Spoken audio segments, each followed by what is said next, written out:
안녕하세요. 배신의 장미입니다. 오늘의 사연 시작하겠습니다. 자신의 이상향만 쫓는 예술가는 살아가기 참 힘든 것 같습니다. 적당히 사회와 타협도 해야 하고, 그리고 돈이라는 개념과도 어느 정도 적정선을 맞춰야 하는데, 자신의 예술적 고집만 부리게 된다면 결국엔 도태되고 마는 거죠. 저는 오늘 제 전 남자친구 이야기를 좀 해볼까 합니다. 겉으로 볼 때 너무 멋졌지만 그 안으로 들어가 보니 정말 별 볼 일 없었던 남자친구였었는데, 저는 그 남자를 만나면서 제 금 같은 시간 2년을 허비했었네요. 남자가 여자한테 미치면 앞뒤 안 가리는 것처럼 저 또한 남자한테 미쳐서 앞뒤 안 가리는 그런 짓을 했었던 것 같은데, 뼈저리게 후회하고 있는 중입니다. 코로나 전이었습니다.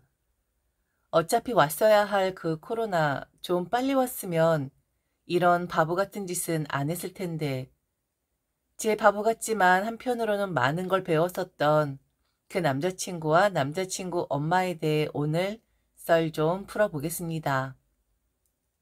남자친구는 배고픈 예술가였습니다. 목재 디자이너였었는데요. 말은 참 거창한데 간단히 설명을 드리자면 나무로 이것저것 만드는데 실용적인 가구라기보단 예술적인 미적 감각이 가미된 그런 가구라고 생각을 하시면 될 것 같아요. 의자인데 앉을 수 없는 의자, 물건을 집어넣어야 할 수납장인데 문이 열리지 않는 수납장, 동그라미 하나 그려놓고 수억씩 하는 것이 그림이라고 하니 대충 어떤 건지 감이 오시긴 할 겁니다. 제가 처음 남자친구의 가구 작품을 봤던 것은 바로 인별이었어요. 평소 특이한 가구에 관심이 많았던 저는 인별을 할 때도 가구에 대해 검색을 많이 하는 사람이었는데, 어느 날 우연히 남자친구의 인별에 들어가 그의 가구를 구경하게 된 거죠. 신기했습니다. 그리고 이런 작품을 만드는 사람이 궁금하기도 했고요. 본래 예술작품이 마음에 들면 그 작품을 직접 만든 예술가에 대해서도 궁금할 수밖에 없는 거잖아요. DM을 보냈습니다. 너무 마음에 드는 작품이 있는데 실제로 구경을 좀 하고 싶다고요. 그리고 판매를 하신다면 꼭 구매를 하고 싶다고요. 한 일주일 뒤쯤 연락이 오더군요. 구경은 얼마든지 할 수 있지만 판매는 하지 않는다고. 그리고 자신의 작품을 좋아해줘서 감사하다라는 답변을 받게 됩니다. 그렇게 몇 번 연락을 주고받다가 저는 친구와 함께 남자친구의 작업실을 방문하게 되죠. 작업실이라고 할 것도 없는 좀 초라한 곳이긴 했는데, 그래도 그날 남자친구의 작품을 보고는 저는 정말 놀랐었어요. 그의 기발한 아이디어들이 매우 획기적이긴 했거든요. 그래서 조심히 다시 물어보았습니다. 판매가 가능하냐고. 그런데 또다시 거절을 하더라고요. 그러면서 제게 그러더군요. 아직은 판매를 하진 않아요. 제가 이름 있는 작가도 아니고 아직은 무명 작가나 다름없으니까요. 아직은 배우고 있는 중이고 작품을 만드는 데에만 집중을 좀 하고 싶습니다. 그리고 언젠가 전시회를 하고 그 전시회에서 작품이 다 팔리는 그런 성공을 거두고 싶어요. 그 전까지 저의 팬이 되어주시죠. 이렇게 제 작품을 보러 오신 분은 두 분이 처음이거든요. 예술가로서 고집도 보였고 자신의 작품에 대한 프라이드도 있어 보였고, 무엇보다 저는 똑부러지게 자신의 신념에 대해 말하는 남자친구가 멋있어 보였습니다. 이후 남자친구가 새로운 작품을 올리면 저는 좋아요 하트를 눌렀고, 그리고 때론 실제로 남자친구의 작품을 직접 구경하러 그의 작업실에 가곤 했죠. 그렇게 한 반년 정도를 했었던 것 같아요. 그러다가 어느 날 배고프고 돈 못 버는 남자지만 자신의 미래를 믿고 자신에게 투자를 해줄 수 있냐고 하더군요. 돈을 이야기한 게 아니라 프로포즈를 한 거였습니다. 교제를 한번 해보지 않겠냐고요. 뭐 제가 자신의 작품에 영감을 주는 여자라나요? 그 말에 홀딱 넘어갔고 저희는 연인 사이가 되었습니다. 남자친구는 정말 돈이 없었어요.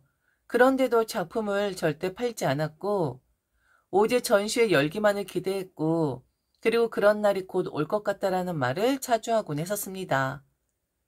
예술가로선 참 좋은 고집이긴 한데 들어보니 남자친구는 재료비를 자신의 엄마에게 충당을 하고 있었고 그리고 남자친구의 엄마는 여자의 몸으로 그리고 연세 드신 몸으로 힘들게 일을 하며 자신의 아들 뒷바라지를 하고 있는 것 같았습니다. 저는 지금 부모님의 일을 도와주고 있는 사람이에요. 부모님하고 같이 일을 하고 있다 보니 당연히 효심은 더 깊어질 수밖에 없고 그리고 점점 제게 의지를 하시는 부모님을 보면 우리 엄마 아빠도 연세가 드시는구나. 그동안은 네가 뭘 알아? 라고 하셨다면 이제는 제게 이건 어떻게 할까라고 의논을 하실 때마다 그게 좋을 때도 있지만 좀 속상할 때도 있거든요. 남자친구한테 그 말을 듣는데 나중엔 화가 나더라고요.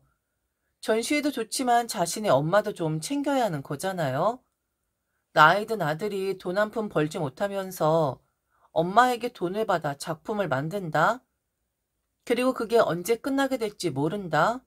저는 그건 아니라고 생각했어요. 그래서 남자친구의 엄마에게 좀 잘했습니다. 남자친구가 못하는 부분, 고집스럽고 한번 작품을 만들면 며칠씩 집에 들어가지 않는 그런 사람이기에 그리고 남자니까 좀 무뚝뚝한 면을 자신의 엄마에게 보였었는데 여자친구니까 그리고 남자친구의 엄마도 여잔데 저도 여자니까 좀 챙겨 드릴 수 있는 부분, 선 넘지 않는 부분에서 생각을 해드렸었죠.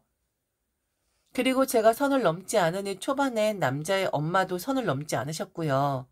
하지만 그건 저만의 생각이었고 점점 제게 남자친구에 대한 답답함을 토로하셨죠. 왜 안 파는 건지 모르겠어. 그 전시회라는 것도 아무나 하는 게 아니라고 하던데. 나는 너무 무섭다. 아들이 전시회 열어달라 할까 봐. 그거 한두 푼 드는 것도 아닐 텐데. 혹시 그런 것까지 바라진 않겠지? 아니에요. 그러진 않을 거예요. 그리고 그 사람도 어머니 걱정 많이 해요. 고생 많이 하신다고. 그런데 어머니, 예술가잖아요. 그냥 가구 파는 사람이 아니라 예술가니까 자기 고집도 있는 것이고 신념도 있는 거겠죠? 거기 아들 녀석 작업실에 재료비까지 한 달에 얼마가 들어가는 줄 아니? 너도 참 속 편한 소리 한다. 아니 너라도 그 녀석을 좀 쫄라야 하는 거 아니니? 아니 너까지 이런 태평한 소리를 하면 어쩌니? 이제 보니 너나 그 녀석이나 생각 없는 건 똑같구나. 나를 걱정한다고 하긴 하지만 죽을 때까지 나를 부려먹으려고 하는 거 정말 둘이 똑같구나. 똑같아. 저 남자친구를 싸잡아 혼을 내시더라고요. 저는 남자친구의 엄마 편이었습니다. 그런데 아직은 시기가 아니라고 하는데 제가 뭐라고 결혼을 한 사람도 아니고 그저 저는 여자친구일 뿐이잖아요. 제가 남자친구를 아는 것보단 남자의 엄마가 그를 더 잘 알지 않을까요? 자신의 아들이 얼마나 자신의 작품을 높게 평가하는지 하소연하는 남자의 엄마 마음이 이해가 가긴 했지만 똑같이 생각이 없다라는 말을 좀 듣긴 뭐하더라고요. 그런데 저는 한 가지 결심을 하게 되는 일을 겪게 됩니다. 저희 부모님은 남자친구가 인사를 드리진 않았었지만 이미 그가 어떤 일을 하고 있는지 그리고 자신의 일에 대해 어떤 생각을 갖고 임하고 있는지를 알고 계셨어요. 어느 날 엄마가 제게 그러는 겁니다. 저희 펜션에서 전시회를 한번 열어보는 것이 어떠하겠냐고요. 저희 부모님은 현재 관광 농장업을 하고 계십니다. 블루베리를 기본으로 키우고 계시고 그리고 부지에 카페, 레스토랑, 펜션, 그리고 실내 체육관을 운영하고 계시죠. 부모님 사업체의 부지가 크다 보니 펜션 앞에 남자친구의 작품을 전시해 보는 것이 어떠하냐 제게 물어보시더라고요. 알고 보니 저희 부모님도 남자친구 걱정을 좀 하고 있었고 그에 앞서 남자친구의 엄마를 더 걱정하고 있었더라고요. 사정 다 알고 있었으니까 엄마는 남자친구 엄마의 입장이 좀 달리 보였었나 봐요. 절대로 남자친구는 제대로 된 전시회가 아니면 할 사람이 아니라는 것을 알았기에 저는 남자친구 몰래 제대로 된 전시회를 열어주겠노라 마음을 먹게 됩니다. 서울의 여러 미술관과 연락을 했고 자비로 전시를 할 수 있는지를 알아보았고 그리고 그 전시를 한번 한다는 것이 비용이 많이 든다는 것을 알게 되었죠. 그래도 그게 시발점이 된다면 그리해주고 싶었어요. 그래야 남자친구도 판매를 시작할 것이고 더불어 남자친구 엄마도 고생을 덜 하시게 될 테니까요. 겨우겨우 한 군데를 찾았습니다. 작가를 초빙하는 것이 아니었기에 비용이 많이 들긴 했지만 그래도 이게 시작이 된다면 기꺼이 지불할 수 있는 비용이라고 생각을 했어요. 그 미술관 관계자들에겐 초빙을 하는 것처럼 꾸며달라 했고 그리고 그 관계자들은 남자친구에게 연락을 하게 됩니다. 이것저것 재보던 남자친구는 그들의 제안, 사실은 저의 제안이나 다름없는 거지만요. 결국 수락을 하게 됩니다. 전시는 빠르게 진행이 되었습니다. 남자친구는 열정적이었고 볼 때마다 기분 좋아했고요. 그리고 그 누구보다 남자의 엄마가 너무 좋아했는데 세상을 다 가진 얼굴을 하시더라고요. 전시회만 끝나면 본인의 고생도 이제는 끝이다 라고 생각을 하셨고요. 이제 끝났다. 너도 들었지? 우리 아들 결국 전시회를 연단다. 이게 다 누구 덕인 줄 아니? 이게 다 조상 덕이야, 조상 덕. 내가 얼마 전부터 조상님들께 빌었거든. 절에 가서 불공도 드리고. 아유, 그런데 한 달도 안 돼서 이런 경사가 났지 뭐니? 너무너무 잘 되지 않았니? 내가 조상님들께 빌자마자 우리 아들한테 이런 좋은 일이 생기다니. 역시 조상덕은 있는 거야. 안 그러니? 조상덕이요? 아, 그러셨어요? 그래, 그렇게 했다니까. 껄껄껄. 너 이제 조심해야겠다. 우리 아들 유명한 작가 되고 나면 어찌 될지 모르는 거잖아? 너 우리 아들한테 잘해야겠어. 들어보니 유명한 사람들은 부르는 게 값이라고 하던데. 우리 아들 실력이 매우 좋잖니? 아마 그런 작가가 되는 게 아닌가 싶어. 그래서 나 이제 제사 지내려고. 제사까지는 지내드려 본 적이 없는데 일주일 뒤에 친가 쪽 제사를 지낼까 싶다. 그분들이 내 꿈에 나오길래 이상하다, 이상하다 싶었는데 다 이유가 있었네. 이 양반들이 제사밥을 얻어드시고 싶었던 거였어. 너도 참석해라. 우리 아들한테 잘 보이고 싶으면. 알겠냐? 뭐지 싶었죠. 조상덕은 뭐고 제사는 또 뭐고. 그냥 너무 좋아라니까 남자의 엄마한테 별 호응 안 했어요. 그냥 좋아라는 그 기분 깨고 싶지 않았거든요. 그래서 저는 이 이야기를 남자친구에게 했죠. 그랬더니 남자친구도 들떠서는 엄마의 말이 다 맞다라는 겁니다. 자기 꿈에도 조상님이 나오셨었대요. 안 그래도 자기도 조상님 꿈꾸고 나서 이런 일이 생겨서 신기하다 생각했었는데 우리 엄마가 그러고 있었냐고. 제사를 지낸다는 것은 매우 좋은 방법인 것 같다면서 당연히 저보고도 그 제사를 챙겨야 하지 않아? 라는 말을 하는 겁니다. 아, 뭘까요? 이거 정말 거짓말같이 조상님이 다 나오셨다고? 아, 정말? 이건 내가 한 일인데? 그럼 내가 그들에게 행운을 가져다 준 조상님인 건가? 그렇게 생각을 하고 있었는데 남자도 한마디 거들더군요. 잘해 나한테 앞으로. 이제 내가 자기를 먹여 살릴 수도 있으니까. 그동안 돈 못 번 거 한꺼번에 벌 수도 있어. 그동안 우리 엄마 고생했으니까 그거 먼저 갚아드리는 게 우선이지만 자기한테도 시간 남으면 은혜 갚을게. 그런데 자기한텐 금전적으로 도움받은 게 없으니까 뭐 딱히 갚을 건 없겠다. 그치? 아, 이런 말하기 좀 그렇지만 이제 나는 좀 다른 삶을 사는 사람이 될 수도 있어. 미술관에서 초빙하는 거 쉬운 일 아니라는 거 자기도 잘 알지? 그러니까 앞으로는 나를 더 존중하고 나를 더 배려해야 할 거야. 나와 어울리는 여자가 되도록 노력을 해야 한다는 말이지. 예술가 옆에 있는 여자는 항상 주목을 받기 마련이거든. 뭐 아주 대단한 예술가가 탄생했구나 싶었어요. 뮤즈를 이야기하는 건데 저는 남자의 뮤즈가 될 생각이 없었거든요. 그 전까지 있었지만 그 말을 듣는데 정이 확 떨어지더라고요. 꼴값을 떨더라고요. 역시 호의는 베풀어도 그 호의 감사하게 생각할 줄 아는 사람에게 베푸는 것이었습니다. 제가 하긴 했지만 남자친구 입장에서도 미술관이 호의를 베푸는 격이잖아요. 그런데 그걸 어깨 세우는 데에만 쓰는데 급급하고, 그리고 남자친구의 엄마도 그렇습니다. 무슨 제사, 무슨 조상더, 그리고 한결같이 저한테 그러더라고요. 잘하라고. 왜 제가 잘해야 하죠? 이 사실을 알면 그들이 제게 잘해야 하는 거 아닐까요? 저는 다시 물어봤어요.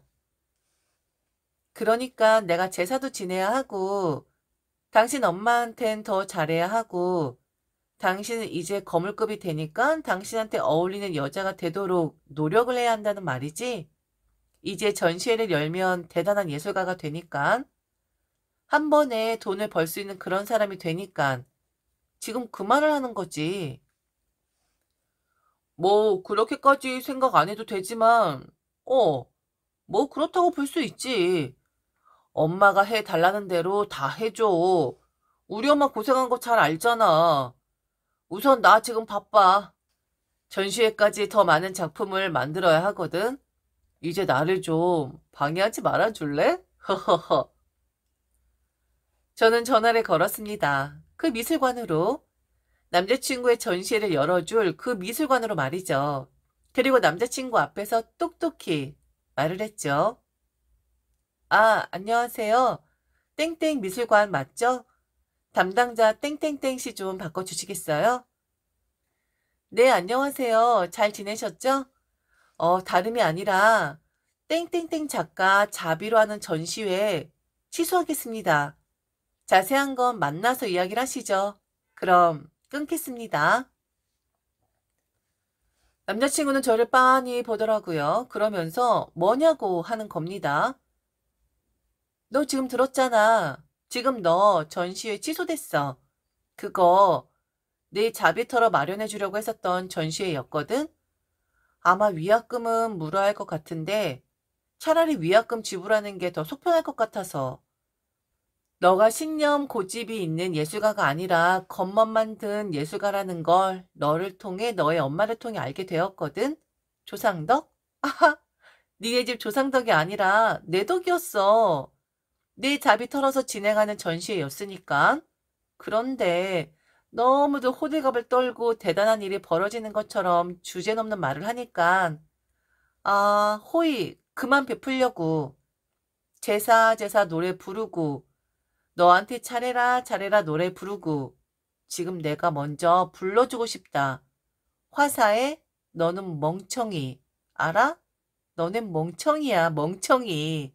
니들만 아는 너넨 멍청이. 남자친구를 뒤로하고 저는 남자친구의 작업실에 나오게 됩니다.